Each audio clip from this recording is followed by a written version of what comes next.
Welcome to Faith and Freedom Fighters. I'm Robert Muise, co-founder and senior counsel of the American Freedom Law Center. And as usual, I'm joined by my fellow freedom fighter, co-founder and senior counsel, David Yerushalmi. Now, our lead story reveals yet again the false COVID-19 information that is being put out by the government. All of this, in my view, is designed to keep people in fear. For so long as people are fearful, they are more willing to surrender their freedom to government, which ultimately means more power to the government, which ultimately means totalitarianism, which is what the progressive left seeks. It's their utopia. So here's a summary of the story. Now, when the Centers for Disease Control and Prevention, the CDC, released new guidelines last month for mask wearing, it announced that, quote, less than 10%, end quote, of COVID-19 transmission was occurring outdoors. And of course, the echo chamber and the media repeated this statistic, and it quickly became the standard for describing the frequency of outdoor transmissions of COVID-19. But that number is grossly misleading. It appears to be based partly on misclassifications of some COVID transmissions that actually took place in enclosed spaces. I think there were some studies and reports done overseas at construction sites. So, but the 10% benchmark, according to, and this is from a virologist at the University of St. Andrews, says, quote, seems to be a huge exaggeration. In truth, the share of transmission that has occurred outdoors seems to be below 1%. It may, in fact, be below 0.1%, according to multiple epidemiologists. So the rare outdoor transmission that has occurred has happened almost universally in very crowded places or with when somebody's involved in a close conversation. Now, in this article that I am referencing here, and I love this one particular quote. It says, saying that less than 10% of COVID transmission occurs outdoors is akin to saying that sharks attack fewer than 20,000 swimmers a year. Well, the actual worldwide number is around 150. So to say that there's been less than 20,000 swimmers attacked by sharks is in fact true, but of course it's very deceiving. The same way to say that, less than 10% of COVID transmissions occurred outside. Technically it's true, but it's very deceiving when that number could be 1% or 0.01%. So once again, we have the government, and with the the mainstream national media being the echo chamber, passing false information. And I wonder if Facebook, social media, all these other, censors who like to censor our speech when we're addressing these COVID-19 fallacies will in fact censor the government's speech with this fallacy, because this is in fact it's more than an exaggeration. It's in fact a deception in my view, and it's all part and parcel with trying to rob all of us of our freedoms and for them to maintain control. David, welcome. Your thoughts on this story. Seems to be par for the course for the government. Well, it does, and it touches upon a deeper truth or falsehood that modern society has come to really just ignore or corrupt, and that is, we have a hard time understanding the very thick line. It's not a fine line, the very thick line between what is legitimately science, and we've talked about this in the past, and what is public policy or what is even statistical analysis. Science in reality is very little more than measuring physical things, measuring their size, their weight, their speed, their whatever it may be. But even the statistical analysis around the measurements is not science, it's statistics. And we know, as people who litigate in courts all the time, that experts can manipulate statistics just about any way they want. You recall that we had a case where we were representing a client in a defamation action. She was being sued for defamation. And they brought in this expert who created millions of dollars worth of damages out of thin air for the plaintiff. And of course, we kind of tore that asunder and ultimately defeated the lawsuit. We then hired the same expert to create damages for a client of ours out of thin air. This new theory of damages that economists can come up with. It's just statistics. It's just manipulating numbers any way you want them to be. And so that's what Fauci and company have done, right? It's not the science of infectious diseases, which just measures, what the virus or the bacteria, in this case a virus, looks like, how big it is, what kind of spikes it has, how many people it can infect in a given area, those kind of things. But the idea that Fauci can get up there, or the CDC with a straight face, and say, as you point out, going maskless in the outdoors is going to create less than 10,000 infections, right? It's just silly. But people aren't thinking about what it is that the CDC can say responsibly vis-a-vis science or statistical analysis or public policy risk assessment. Do we require people to wear masks and be socially distanced outdoors? The fascinating thing, if you look at the states that were the first to say no more masks, you could look at the states that didn't even require mask or social distancing. They simply told the public what the risks were and let the public decide what was reasonable as adults. And those were typically the flyover states, the red flyover states, we call them. But if you look at Texas, for example, Texas was one of the first states, as was Florida, but Texas early on started pulling back all these COVID restrictions, and Biden came out and many others came out and attacked the Texas governor, for being ascientific or anti-scientific and not following the science of the CDC. And he said, well, it's not science. It turns out that Texas did not have a reoccurrence of COVID-19 infections or hospitalizations or deaths. They're doing much better economically. The people are doing much better than all of the Democrat-controlled states out there. And by the way, I think I said the red flyover states. They're the blue no, they are the red flyover states. I always get red and blue. Yeah. Red is Republican, blue. And why do you think? Because red is commie, right? For those of us of the age of the Red Scare, red simply is highly aligned with and identified with the Communist Party. Anyway. So it should be identified with the Democrats and the left because they are the communists. Yeah, so I understand the confusion. The Republican colors ought to be red, white, and blue. Yeah. Right. And then the Democratic progressive colors should simply be something like black, or they like black, so black is good, or maybe pink or rainbow. It ought to be rainbow. That's what their colors ought to be. All the colors of the rainbow.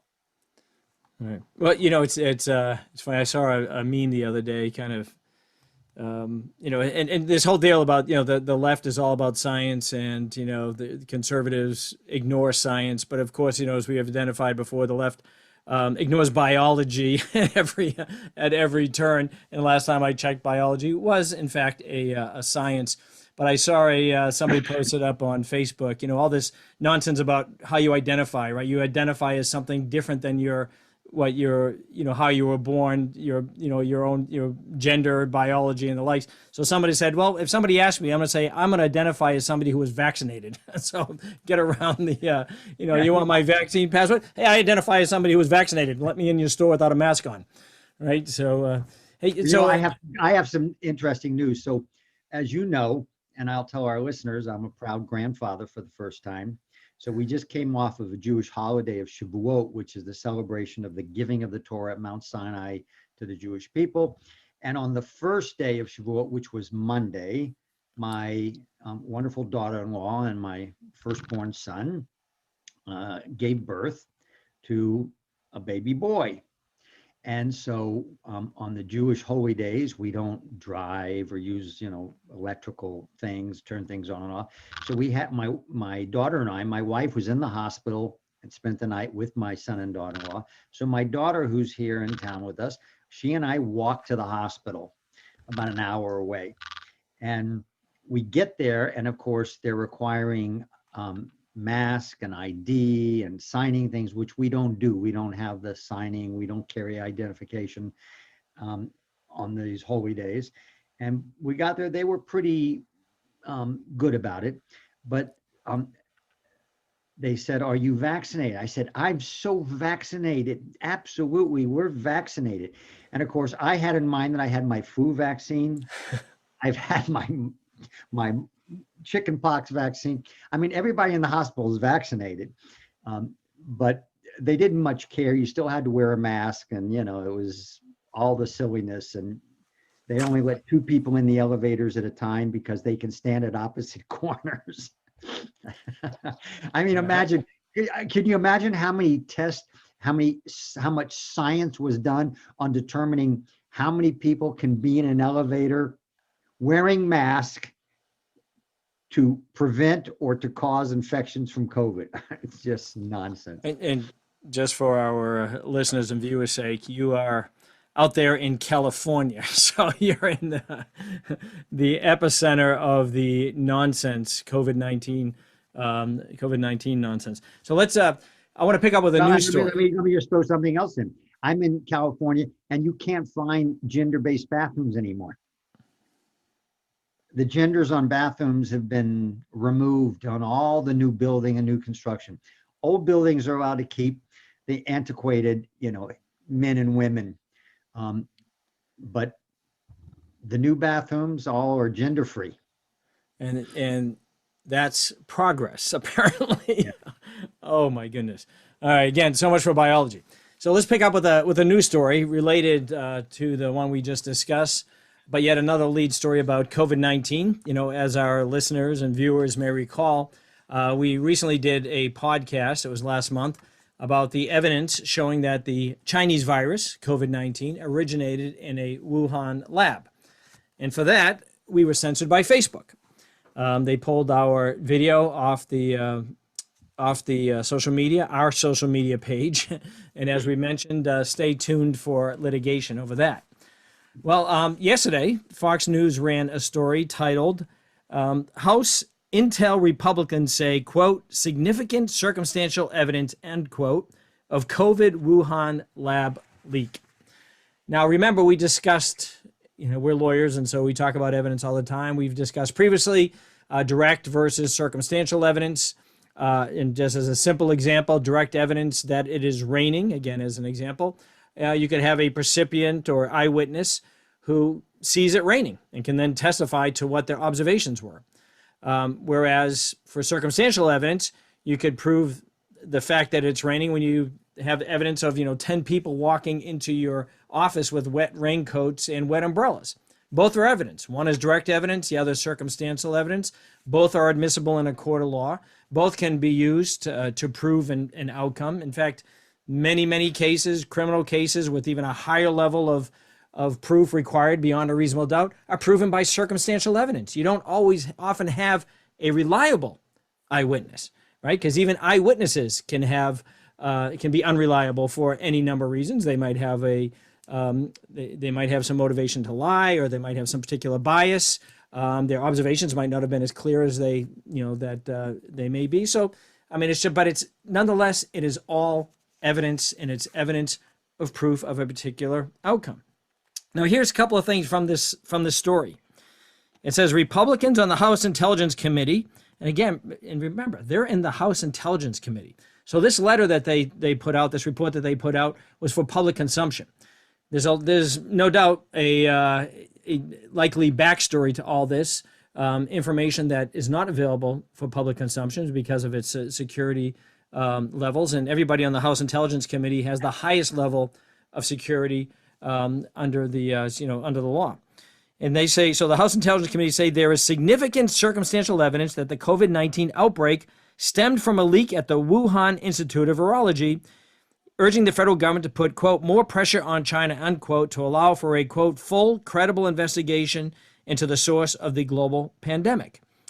And they go on to, the story goes on to report, and this is from what the Republicans are saying, international efforts to discover the true source of the virus, however, have been stymied by a lack of cooperation with the People's Republic of China. Nevertheless, significant circumstantial evidence raises serious concerns that the COVID-19 outbreak may have been a leak from the Wuhan Institute of Virology. You know, as we mentioned in a prior podcast, and it's pretty common in courts of law, that if you have somebody that's either, not disclosing evidence, not participating in discovery, or, withholding evidence, that there can be a presumption that the evidence that they're holding or that they destroyed is adverse to what their position is. That's a reasonable inference to draw. Courts of law allow you to draw that inference. You could draw a similar inference here. The very fact of the cover-up that they've been engaged in allows for an inference that there is a possibility of some nefarious activity. And let me just continue on a couple more points. And this is again from the Republicans, quote, history of research lab leaks resulting in the infections. This is again what the Republicans are pointing to as evidence, is this history of research lab leaks. And the warning from U.S. diplomats in China as early as 2017 that the Wuhan lab was conducting dangerous research on coronavirus without following necessary safety protocols, risking the accidental outbreak of a pandemic. Republicans also pointed to public reports that several researchers in the Wuhan lab were sickened with COVID-19-like symptoms in fall 2019, and the Chinese military's involvement in the Wuhan lab.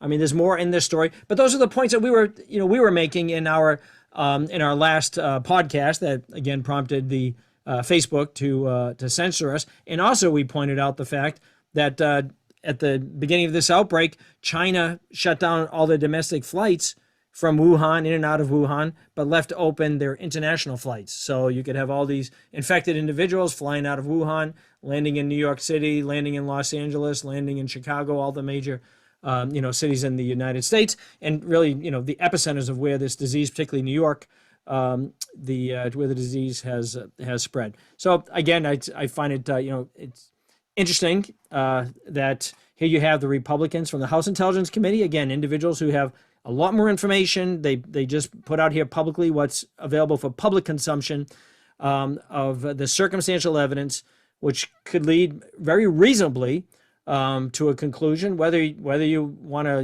use the more likely than not standard or beyond a reasonable doubt standard, I think it's at the beyond a reasonable doubt standard in my view, with all the circumstantial evidence involved, including the cover up by China, that the virus originated from the Wuhan lab, that the Chinese Republican Army was involved in it, and quite likely, and again, an inference draw of that, this is may have well been part of their biowarfare program. So, David, turn to you. Well, I think you covered it really well. I mean, I would advise our listeners, go back and listen to the podcast that Facebook wiped out, and you can it's off Facebook. You can get it on Rumble. You can listen to it on Spotify, and right. So you can still get to it. And we covered exactly what the Republican report identifies as the circumstantial evidence. But as Rob points out, they clearly have access to secret information that is not being released, which prompted that report that even we don't have. But we had enough evidence that something nefarious has occurred. And by nefarious, I mean that, and we discussed this, Rob and I, that clearly there's enough circumstantial evidence to establish the high likelihood that this disease emanated in the Wuhan lab.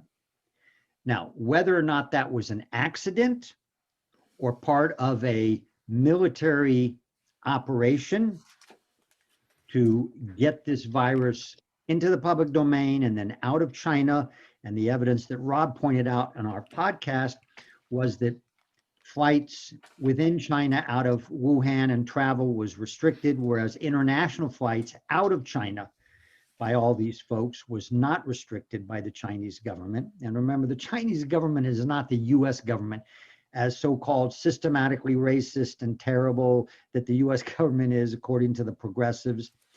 The Chinese government makes our government's worst failures pale in comparison. It is tyranny writ large. So if they're allowing certain flights and not allowing other flights, that's a telling factoid, as they say. So I just want to back up again for our listeners who are not lawyers. Rob's example of circumstantial evidence, because in this case, there certainly is a lot of the raincoats.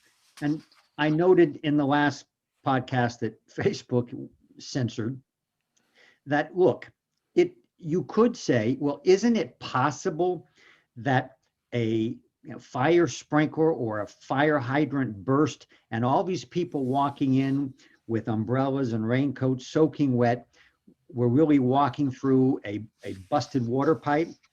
And the answer is, as the answer is to many conspiratorialists who kind of make up conspiracies. Conspiracy is a legitimate thing if you have circumstantial evidence or direct evidence. But you'll have people say, well, isn't it possible that the government did this or so-and-so is doing this? And the answer is yes, it's possible. But like in science and theorizing, logic dictates Occam's razor should prevail, meaning the simplest explanation for the evidence is typically the best explanation. Not always, but that is a sound bet. And so if people are walking in soaking wet with raincoats and umbrellas, the best explanation is it's raining outside. Now, it might be that it's not. It might be that broken fire hydrant, but that's not a very good explanation. Because then you'd have to explain, well, how did people know to bring the umbrellas and the fire hydrant? Maybe they listened to the news, maybe it was reported. You have to start building speculation upon speculation. The simple conclusion from that circumstantial evidence is that it's raining. Now, in terms of the inference, keep in mind that if China was correct and that this was somehow a leap from animals to the human species, even though, as the Republican report points out, they haven't identified which animal.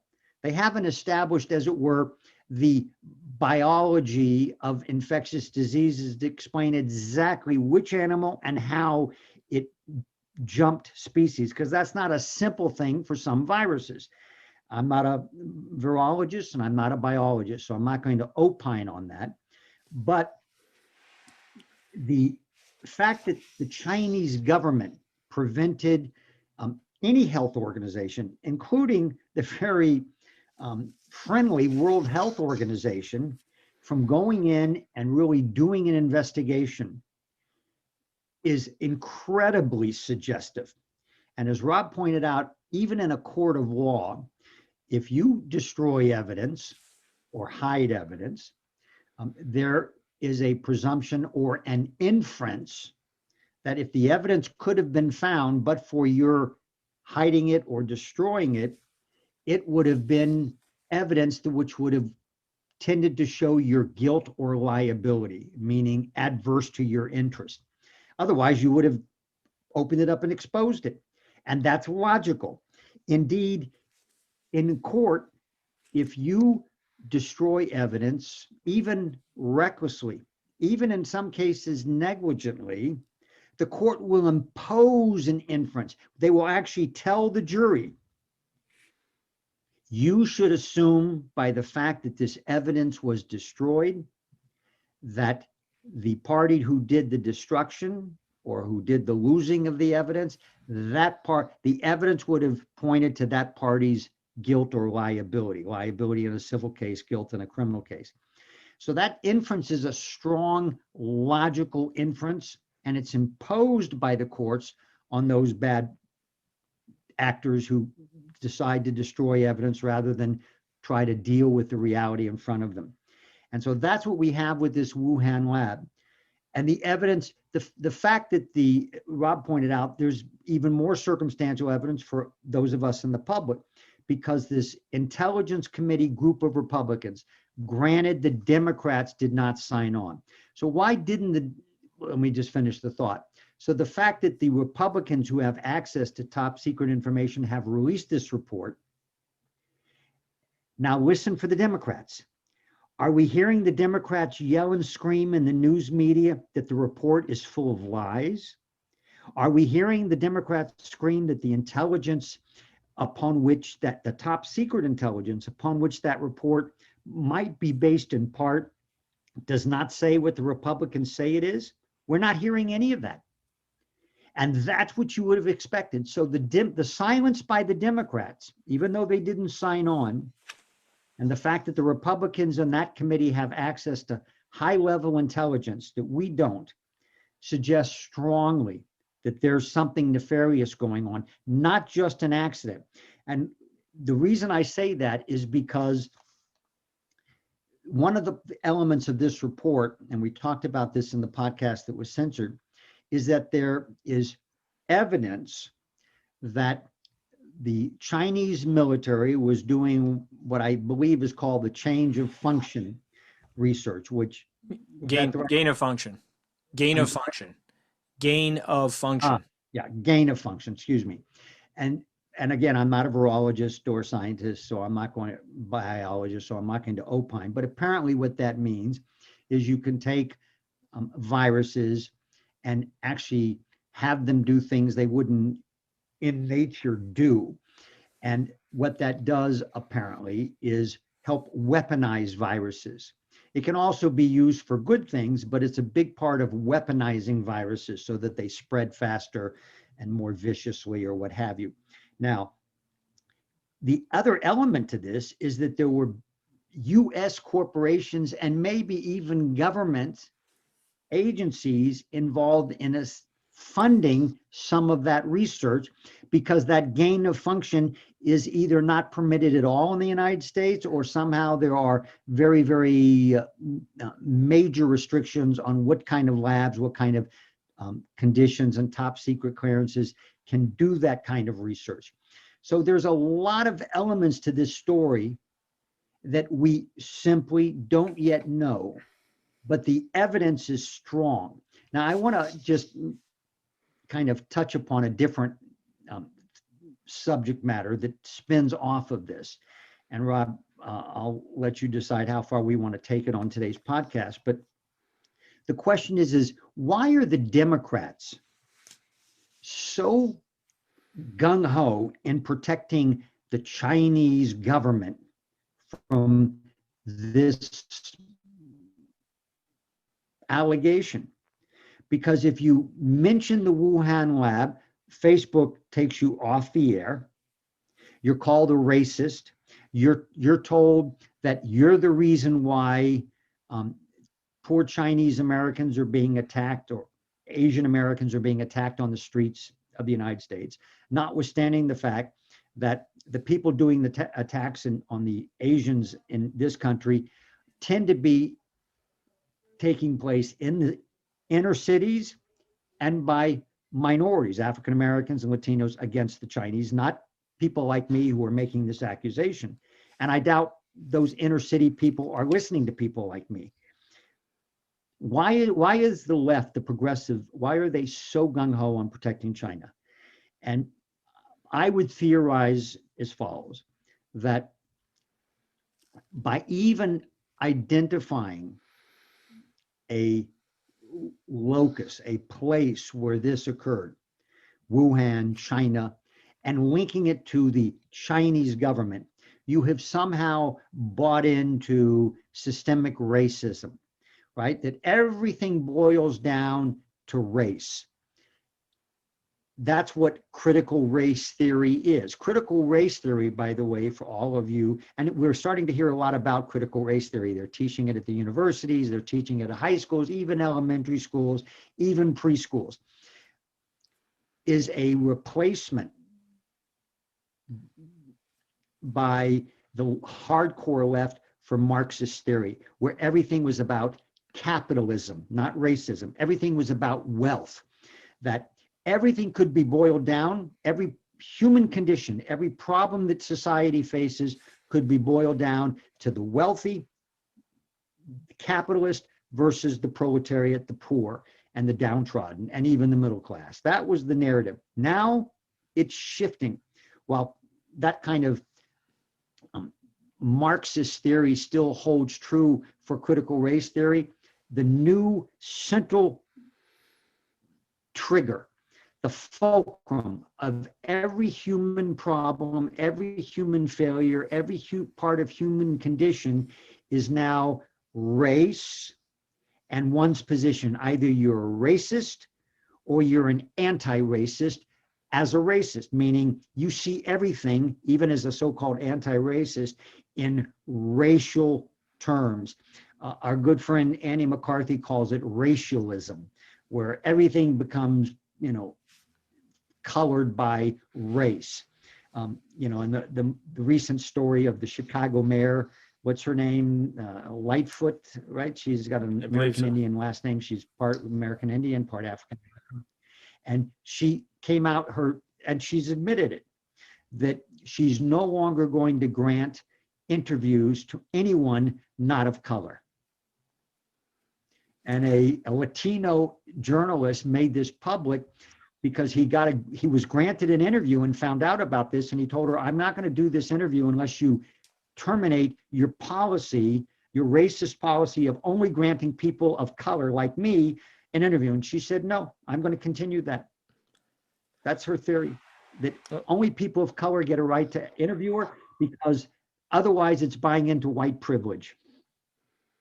That's the mantra left. So I heard that story and I was like, well, so Wolf Blitzer at CNN and all the other, white reporters at CNN, they all should just quit because they're obviously there because of white privilege, right? And they're obviously, racist because they're white and they work for CNN. So, hey, just quit, Wolf Blitzer. You're apparently a racist, according to the Chicago mayor. So why don't you just end your systemic racism over there at CNN and walk away from your job right now?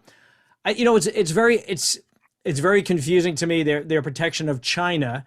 I think the Biden administration and family is in China's hip pocket. That might be a separate issue. I think part of this is this whole leftist notion of globalism, right? You can't just, it's almost like to say that China did something nefarious would somehow elevate the U.S.'s position globally vis-a-vis China. And it's kind of a weird, why they always want to defend, China and these other countries who, they're all about, supposedly all about human rights, and there's no greater human rights violator than China out there. We talked before about the NBA and their embracing of China, yet, they put their Black Lives Matter stuff on their basketball courts. This whole thing with climate change, my goodness, the biggest violator of carbon emissions and everything is China, but they're getting away with it. And I don't know, it's confounding to me. But at the end of the day, all of this left-wing progressive stuff is confounding to me because it doesn't make any sense. Michael Savage, he was a radio host, famously said that liberalism is a mental disorder. And I firmly believe that that's probably true, but I think there's an evil component to it as well. But yeah, I can't explain it. I can't explain half the things that they do. I think there's in part a kind of at least superficial / simple answer. And that seems to be that anytime you have a regime or an ideology that is anti-Western, the progressives embrace it. We saw that in the turn of the 20th century with the embrace by the hardcore progressives of that time of anarchy. We saw it with the embrace of Stalinism and Marxism, and then the Soviet Union, where the left denied the fact that the Soviet Union was seriously trying to send influence agents into the US government, into US society. It turns out that all of that was true. When the Soviet Union fell and a lot of the documents were made public, we saw that many of the targets of McCarthyism were in fact Soviet agents. We've seen it with the embrace by the hardcore progressives of Sharia and jihadism. It's all just a corruption of poor Islam, et cetera, et cetera. And now we see it with China. It's interesting that they identified Putin as the great evil Russian empire after Obama told Mitt Romney that, of course, it's not, Russia's not our main enemy. But I believe that became the case because they actually thought that Putin and Russia liked Donald Trump, which of course turned out to be false as well. Putin and Russia are clearly enemies of the United States, but China, being an enemy of the United States, is a much more powerful. Russia compared to China is nothing. The only thing Russia has are their old stockpile of nuclear weapons. Yeah, they have hackers and they have biological weapons, but compared to China and their hackers and their biological weapons and their nuclear weapons and their ability to reach out into the world and cause problems, it's light years ahead of where Russia is today. Yeah, I think your theory, I guess, as it were, of really a rejection of Western civilization, which we know the left does. Which ultimately, what is that, right? It's a rejection of Judeo-Christian values, right? And so that's probably the best explanation of all this. The whole Black Lives Matter movement is a rejection of Western civilization, Judeo-Christian values. When you look at what they actually stand for, and they use, the social, racial injustice as kind of a wedge issue to gain, some sort of, foothold or momentum, but really they're an anti-Western civilization organization. They're anarchists, they're anti-American, and that's really the left, the progressive left. That's where they are. Let me just say, this might be a nice segue, but I think that's 100% right. In other words, it's not just the rejection of Western civilization. So Western civilization's enemy is the progressive left's greatest ally, as it were. And that's really a rejection of Judeo-Christian sources of Western civilization. And you mentioned Black Lives Matter. That's a classic example. You have Black Lives Matter that claims, because I think it's a false claim, to be all about Black lives and systemic racism and how they need to fix this problem in the US. But what do we see? When Hamas sends missiles into Israel and Israel responds by defending its citizens, and Hamas sends its missiles from hospitals, from apartment buildings, from media buildings, from behind civilians, and as a result, civilians get killed, both by Hamas's own weapons, the Palestinians' own weapons, and by Israeli retaliation. What happens? Well, in addition to the left and others, who stood out and said, we have 100% solidarity with the Palestinians? The Black Lives Matter leadership. And I would dare say that why would Black Lives Matter stand with the Palestinians? What possible explanation? First of all, I guarantee you that there's not a person in the Black Lives Matter leadership that knows anything of any real substance about the Middle East and the problem between the Palestinians and the Israelis. They don't know history. They don't know current geopolitical realities. They simply don't know. But because Israel, as a Jewish nation, represents the Judaism part of the Judeo-Christian civilization, Israel is the enemy. Israel is apartheid. Israel is part of systemic racism, even though the Jews who lived in the Middle East have existed there a lot longer than the so-called Palestinian people, because you don't have to go back very far to realize that the Palestinian people never existed as a people until the mid 20th century. And the Jews had a much prior claim to the real estate there than the so-called Palestinian people did.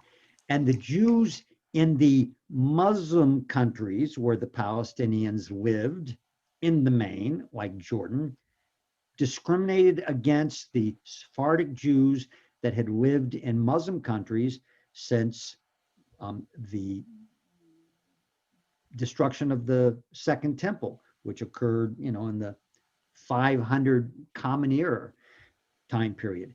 So why would the Black Lives Matter not embrace the minority of the Jews in that part of the world? Because there are a lot more Muslims and even more Palestinians than Jews. And they live in Jordan and they live in other Muslim countries that haven't kicked them out because they tend to be violent and problematic. I think you hit the nail on the head. The Black Lives Matter is part of the anti-Western, anti-Judeo-Christian bulwark, is simply articulating that when it comes to the Israeli-Palestinian conflict.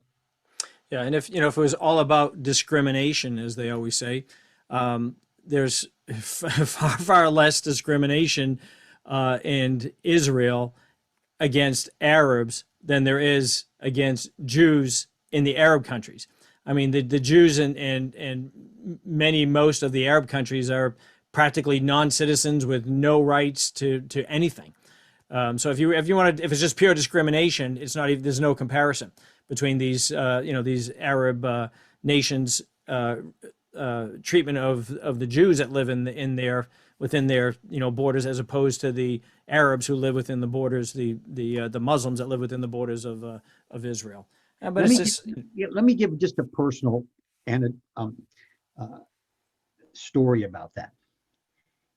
In the early 20th century, right after the Stalinist revolution, my great-grandfather, Yaakov Benjamin, left Russia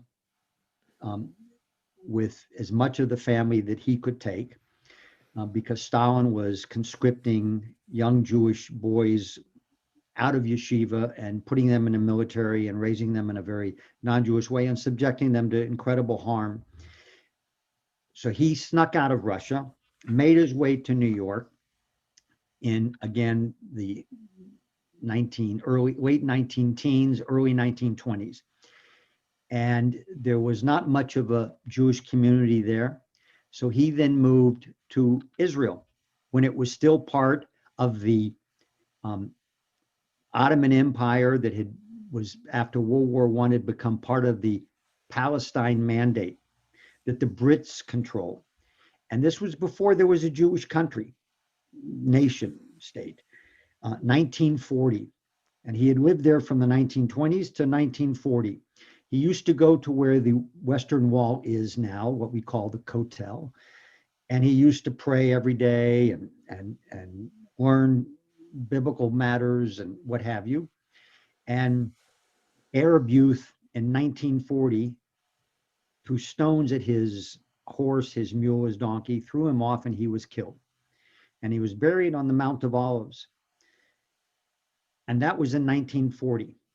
Israel becomes a nation state after the Arabs attacked when the UN voted to make Israel a country. The Arabs attacked. They lost the war, but they controlled the old city of Jerusalem and the Mount of Olives. Jews were not allowed to pray at the Western Wall. They were not allowed in that area at all.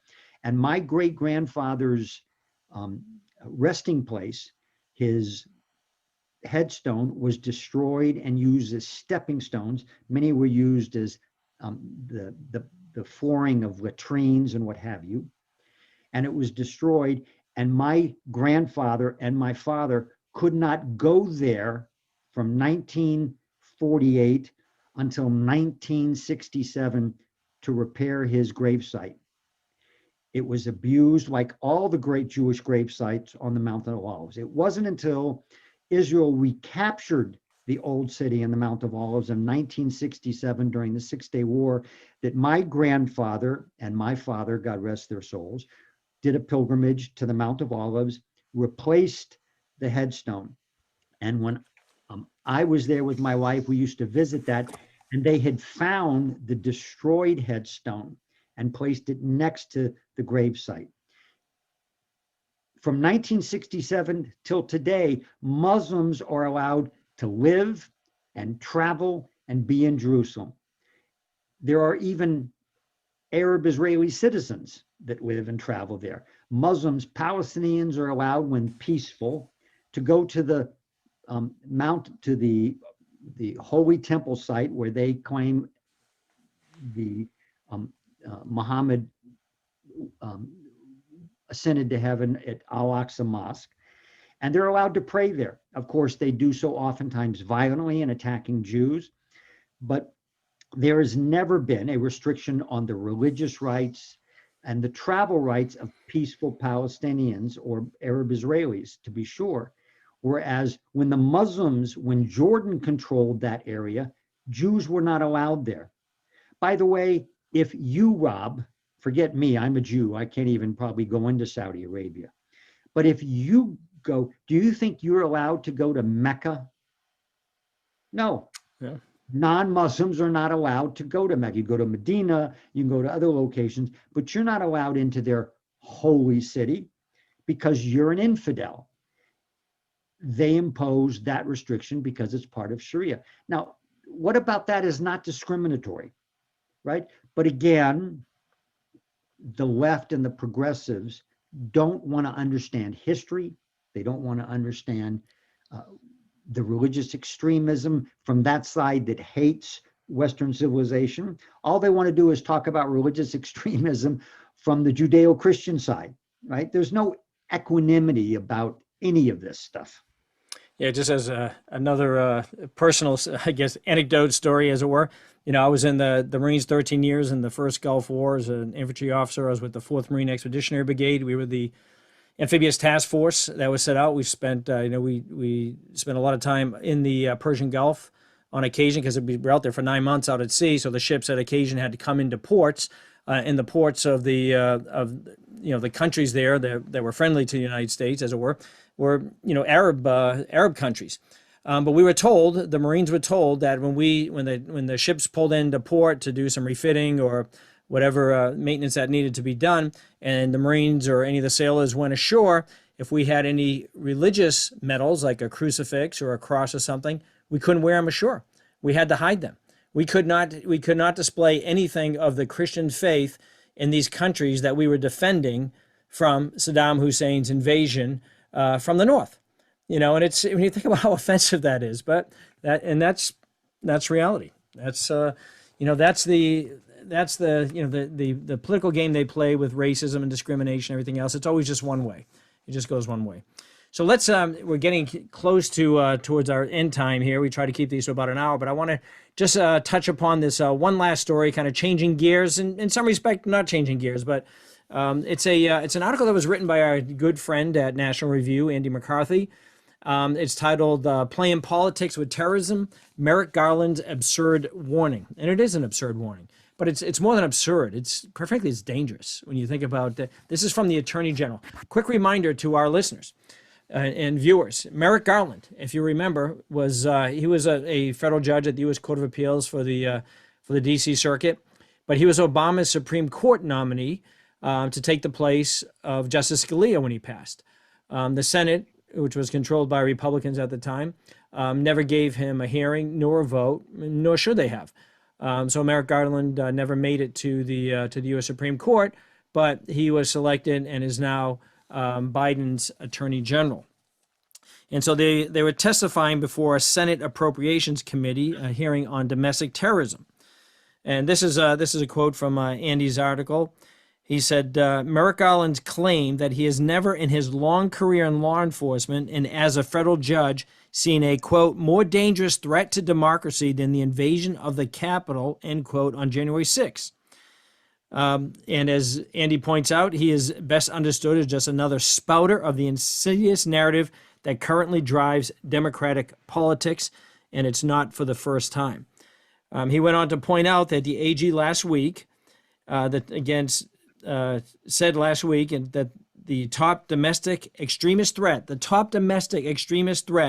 comes from, quote, racially or ethnically motivated violent extremists, specifically those who advocate for the superiority of the white race. And those statements were echoed by the Secretary of the Homeland Security.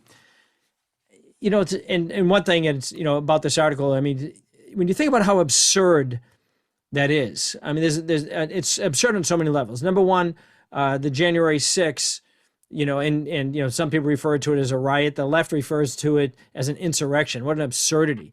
And I refuse to refer to it as a riot. It was a protest that had individuals involved that were protesters who broke the law. I mean, you want riots? They won't call the left calls the Black Lives Matter riots all summer long as mainly peaceful demonstrations. No, those were riots. When you see cars burning in the street, people who are killed, and the mayhem that occurred, those are riots. That didn't happen on January 6th. Right, even as we pointed out that the story that the New York Times was peddling that Capitol police officer was killed because he was brutally beaten by a fire extinguisher proved to be absolutely false. The only person who was killed in that whole demonstration on January 6th was a Trump supporter who was shot by a Capitol police officer. And were there people who broke the law during that time? Certainly there were. But to say that this was the biggest threat to democracy and to somehow paint this as some sort of white supremacist attempt to overthrow the government, that is so absurd on its face, and it's dangerous. But it goes along with this whole narrative. It goes along with the things we've been talking about, the Black Lives Matter narrative. I know when people that were there on January 6th were visited by the FBI. The Capitol Police were opening the doors and said, basically tell people to come on in. They went in, they talked to the police officers. They weren't the ones that went back into the, to the chambers, but yet they still had police officers showing up at their door. They are playing politics with terrorism in a way that is so dangerous, right? So if you're a Trump supporter, you're going to be labeled a domestic terrorist. Never mind. And again, referring back to Merrick Garland's comment about this was the most dangerous thing that he's witnessed in all these years in law enforcement. Before being a federal judge, he worked for the Department of Justice for a long time. He was there when Timothy McVeigh, they blew up the Oklahoma City bombing, when all these jihadist terrorist attacks against U.S. interests, including, the USS Cole and all the Americans that were killed during that terrorist attack, not to mention 9/11. And yet January 6th is put on a scale higher than those true terrorist attacks, and he considers that to be domestic terrorism. I mean, it's an absurdity, I think what was the Obama term? They don't want to call it terrorism. They call it radical extremism, but that's their term for terrorism, right? Because terrorism is connected to jihadists, and they don't want to go anywhere near there. So they talk about it as radical extremism, but they're referring to them as domestic terrorists. This is more than absurd from the Attorney General making these claims that January 6th protest was the greatest threat to our democracy in his entire time as in law enforcement as a federal judge, and that it somehow was motivated generally by white supremacy, and white supremacists are the most dangerous domestic terrorists. I mean, what they're saying is, if you're a conservative Republican and you are Caucasian, you're a Trump supporter, you fit any of those categories, you somehow now are a white supremacist and a domestic terrorist and a great threat to America. I mean, this from an attorney general. I mean, this is just an absolutely absurd comment. Andy was absolutely correct. And Andy and David and I have not agreed with Andy on his description and characterization of the January 6th event. He describes it in his article in ways that I wouldn't describe it. Like I said, I think this was more a protest that some took liberties and broke the law, and they're going to be prosecuted for it. I don't think anything that Donald Trump did on January 6th was wrong, and certainly not impeachable. Again, we part ways with Andy on that point.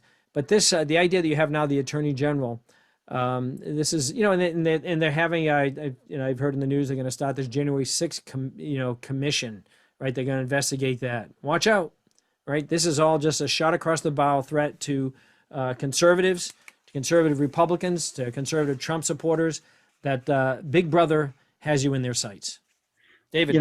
I know we're running out of time, so I'm just going to kind of give our audience and you some food for thought for the next podcast, possibly.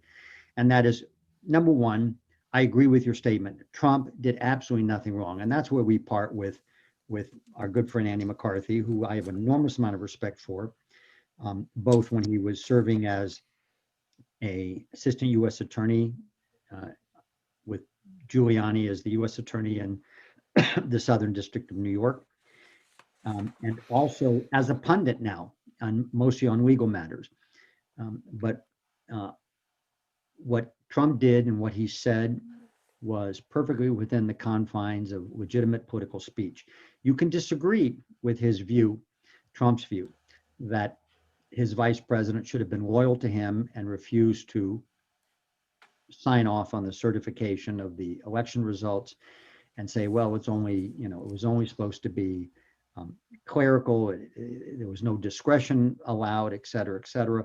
But that's a debate to have, but you can have that debate and not be called an insurrectionist or an impeachable president. The second point I'd make is that you can certainly say that white supremacists and white supremacism is a legitimate domestic terrorist threat in the United States. However, you have to keep it in context. The number of white supremacists in this country is small. The number of white supremacists who take a violent approach to their ideology is tiny. Now, are they among that tiny group? Are there a lesser group that's very dangerous? Yes. You have the crazies like Timothy McVeigh, and I don't know that he was a white supremacist. I would characterize him as an anti-government. Right, anti-government. And so you have that group too. So you have the anti-government, you have the white supremacists, but that number is very, very small. Are they dangerous? Yes. Should the FBI be surveilling them and doing whatever they can do legally to interject them, or not interject them, but to intercede and to stop their criminal behavior or to prosecute their criminal behavior once it's committed? Absolutely yes. But you can't make the leap from that to what took place on January 6th, as Rob pointed out, and call that an insurrection. First of all, an insurrection means, by definition, that you're trying to tear down the government. That's what an insurrection is. It's a rebellion. And that's not what the vast majority of people are doing. 99% of the people at that protest, even the ones who went in and trespassed on the Capitol building, were not there to overthrow the government or stop government processes. They were there to protest what they saw as an 4-year plus concerted effort to destroy Donald Trump and his presidency and the election process, which was a legitimate political position to maintain, and it's one that I embrace. The fact that certain of that group trespassed or went in, again, is not an insurrection. It's a demonstration where a small number, relatively small number of people got, a little out of control. And then there are some who got very much out of control, and there was some smaller subgroup that went there for nothing but the purpose of causing trouble. But that was a tiny little group, and they didn't expect to, have an overthrow of the government. Even the small violent group, they were just trying to be violent. They were trying to disrupt things, but they knew that Biden was going to be certified. They were just, as it were, exercising their First Amendment rights in an illegal way by being violent and demonstrating. But that was a tiny subgroup. For the Attorney General of this country to make the statement that he did, as Rob pointed out, and as Andy McCarthy probably points out, goes beyond absurd, because it points to the very corruption of public discourse by elected officials. If they want to make the claim that Donald Trump was corrupting our system by claiming that the Democrats, and especially the Obama administration and the Hillary Clinton candidacy campaign, stole the election from him, was somehow an insurrection, then what I can tell you is that Garland's statements and Biden's statements and Pelosi's statements are of the same order, if not more so, because they have even less factual basis in reality than Donald Trump's statement, which I believe has a great deal of factual reality. When elected officials take the position that a vast part of this country operates under a rebellious or treasonous or insurrectionist ideology when that is not true. And by the way, as Andy points out, how do we know that's not true? Look at all of the criminal indictments and arrests that have been taking place and the charges that are being laid. They're all about trespass or disrupting, the public government operation. I mean, they're benign. And even when they try to turn them into felonies, they're still benign. They're not actually charging them with insurrection or treason or anything else or violent crimes, because the vast majority of these folks were not engaged in violent crimes. And in fact, we get calls all the time, Rob does and I do, from individuals who either were arrested or being confronted by the FBI because they've been identified as being there. The FBI is interviewing and even charging folks with crimes like trespass and the like, and generating felonies for people who literally were just at the demonstration, might have walked to the Capitol building and either did or didn't take a step on Capitol building property. Or when the police officers opened the door and let people into the Capitol building, they went in, but they weren't being violent, are being charged with criminal acts. Yeah, and to your point, there's been there's not one homicide charge, right? Nobody was unlawfully killed by any of the protesters.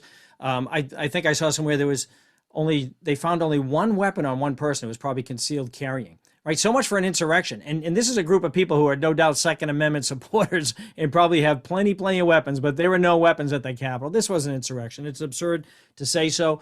But again, it goes beyond absurdity, because these comments, this testimony was measured and it was purposeful. Right. And that the left has a nefarious objective for all of this, and for the commission that they're going to be coming out with, this January 6th commission, and keep peddling these falsehoods. And that's the problem, right? This isn't just some benign polemics. They have a nefarious objective for all this. And let's, just gird your loins and get ready for the next wave of attacks on our fundamental freedoms. If you're a conservative, if you're a Trump supporter, or just, they've got something brewing. There's a reason why they're setting this all up, and they're doing it with the Attorney General, these comments. So I think that's a wrap for us today. Unfortunately, this is all the time that we have. We didn't even get to some of the topics that we wanted to discuss, but we'll get to those next time. And as always, we look forward to our next conversation. We thank all of you for joining us. As you know, our video casts are posted on Rumble and YouTube channels, and our podcasts are posted on Spotify and Stitcher. And if you like the content, please follow us, and please spread the word. And again, thank you for watching or listening, as it may be. And may God bless you, and may He continue to bless America. Amen.